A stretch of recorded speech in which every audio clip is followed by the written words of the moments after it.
Buk din tayo ng dagat mga kalagalag. Ito parang kuan ito, parang port ito, peace port sa mga bangka. Hindi siya beach pero ayan. So ito yung lugar dito, kaya lang kuan siya, puro mga mangroves. Saan? Ay oo, 100 Island na pala oh. Ayan mga kalagalag, 100 Island na pala ito. Ayan oh, 100 Island. Kuan yan, bilaran ng isda, yung ginagawa nilang tuyo. Tuyo, mga daing. So dyan nila binibilad. Yung iba pusit, yung nahuhuli nilang pusit, so dyan binibilad. Ayan, so ayun yung kuan mga kalagalag, yung grotto nakikita natin dito.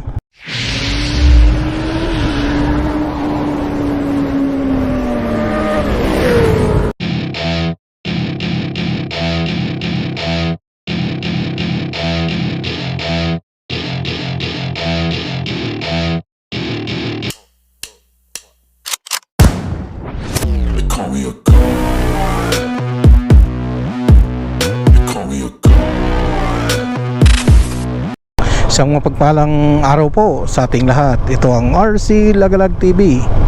Mga kalagalag, panibagong araw, panibagong vlog at panibagong adventure na naman ang ating gagawin sa araw na ito. Mga kalagalag, kung bago ka pa lang sa aking channel, huwag mong kalimutan na mag-like, share, subscribe at pindutin mo na rin yung notification bell para lagi kang updated sa mga video kong i-upload. At ngayong araw mga kalagalag, tayo'y muling mamamasyal. At ituloy lang natin mga kalagalag yung pamamasyal natin dito sa Anda, Pangasinan. Maghanap lang tayo ng iba pang beach resorts. So galing tayo dun sa Tondol Beach kanina. At ngayon dito maghanap tayo ng iba. Na-vlog na natin yung Tondol Beach. At mahaba pa naman yung oras natin, kaya maghanap tayo ng ibang pwedeng pasyalan. Samantalahin natin mga kalagalag habang nandito tayo sa Tondol Beach or sa Anda, Pangasinan. Itong lugar dito mga kalagalag, puro mga resort siya. Ayan, may mga swimming pool sila rito oh. Tapos sa kabila dagat. Maganda rin pala yung lugar dito. Ayun, may ikon pa siya oh. Ang ganda ng kubo niya oh. Kubo lang pero yung pintuan niya glass pa. Tsaka yung mga bintana, mga modern kubo talaga. Ang galing, ganda. Ayan oh.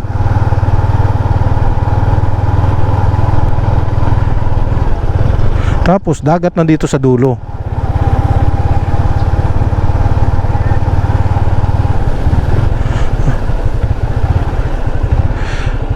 Camaso, El Camaso Beach Resorts.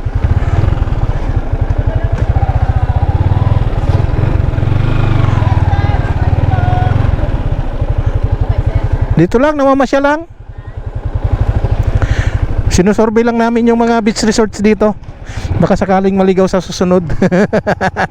Magkano pang overnight dito? Yung mga kubo, ay mga cottage na ganyan oh. Aircon. Yung hindi aircon. 2,000 yung hindi aircon. 5 to 6 packs lang. 5 to 6. Walang libre pagkain yun. Wala. Tulog lang talaga yon. Ang galing ano. White sand din ba yan dyan? Nakakarating ba yung motor dyan? Pwede pumunta nyo. Ayun na, may motor dito. Silipin lang namin ha. Baka susunod maligaw kami. Alam na namin yung pupuntahan namin.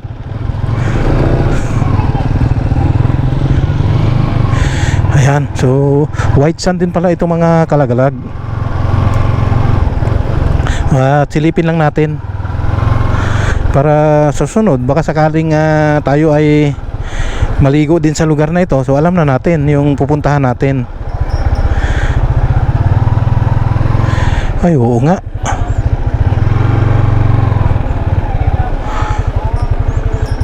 kaya lang nasa kabila lang tayo, galing tayo dun sa kabila no. Ito yung kuwan kanina eh.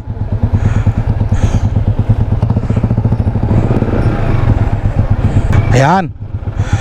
Thank you rin. So, ayan mga kalagalag. Huwag ka na bumaba. Ikot lang tayo. Ayan, so tinignan na, ay yun yung nagbabalibol kanina dun mga kalagalag oh. So umiikot lang pala tayo. Ayan. So siya pa rin tong sako pa rin ito ata ng Tundol, Barangay Tundol.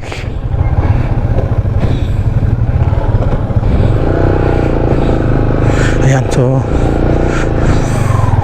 ayan, maganda yung lugar dito. Panalo to.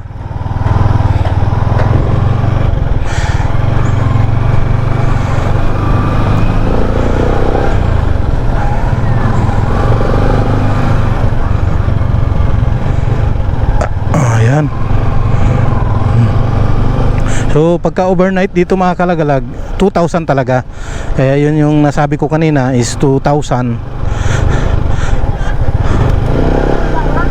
So depende lang kasi sa klase na makukuha nyo mga kalagalag. Pagka aircon, medyo mataas na pagka aircon. Naglalaro sa 2.5. Depende sa laki ng room yun mga kalagalag. So pinakamababa dun sa the aircon is 2,500. So depende sa laki rin ng kwarto at ilan yung kasya sa kwarto. Pero yung 2,000 mga kalagalag, kwan siya 5 to 6 person ang pwede doon. Pwede na rin kung 5 to 6 ang kasya sa 2,000.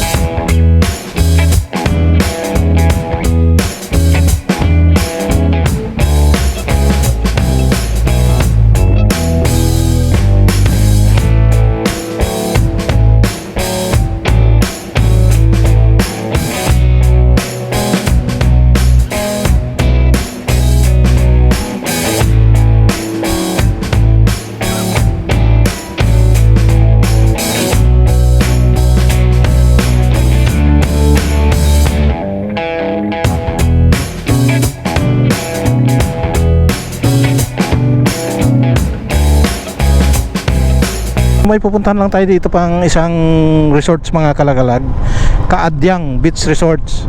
At silipin lang natin kung maganda ba ito. So katabi lang ito ng Tundol Beach mga kalagalag.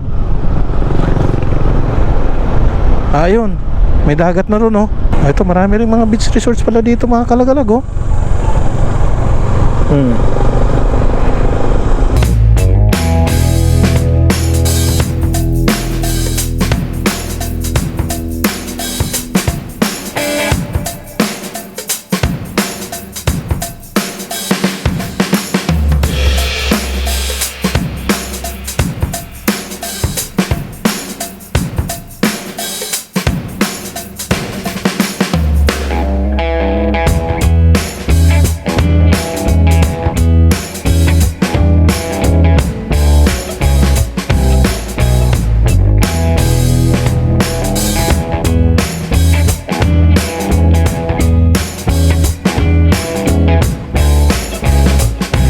Ikot lang tayo dito mga kalagalag sa bayan ng Anda. At first time din natin narating ang lugar dito, kaya ikot-ikutan muna natin.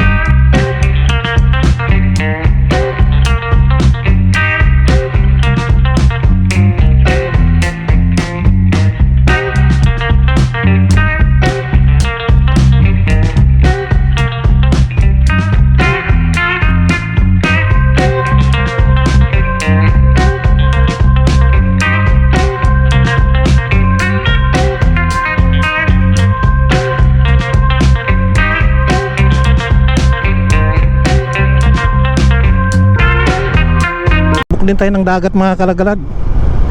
Ito parang kuan ito, parang port ito, peace port sa mga bangka.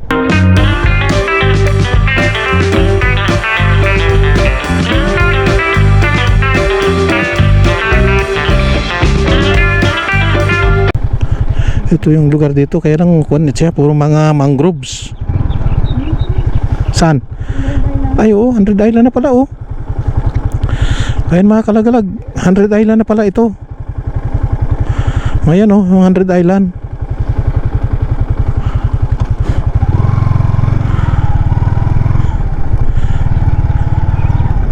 Oo nga.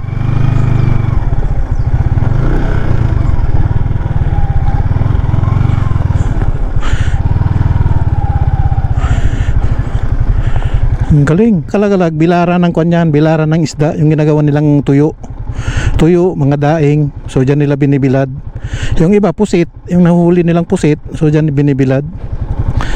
Ayan. So ayun yung mga kalagalag, yung grotto nakikita natin dito. So ibig sabihin, magkatabi lang natin yung Alaminos. Kasi ito, sakop na ito ng Alaminos City. Yan, so umikot lang tayo pala. Na medyo sa kabilang dulo na tayo ng Anda, Pangasinan.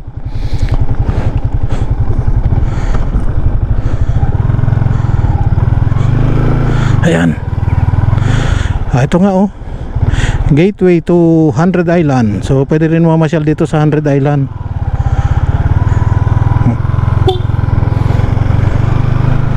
Ayan. So, walang beach dito mga kalagalag, pero mayroong port diyan na pwedeng sumakay papunta sa 100 Islands. Ikot-ikot tayo dito mga kalagalag sa buong Anda, sa bayan ng Anda, Pangasinan. At natumbok natin itong may sakayan pala rito papunta sa 100 Islands.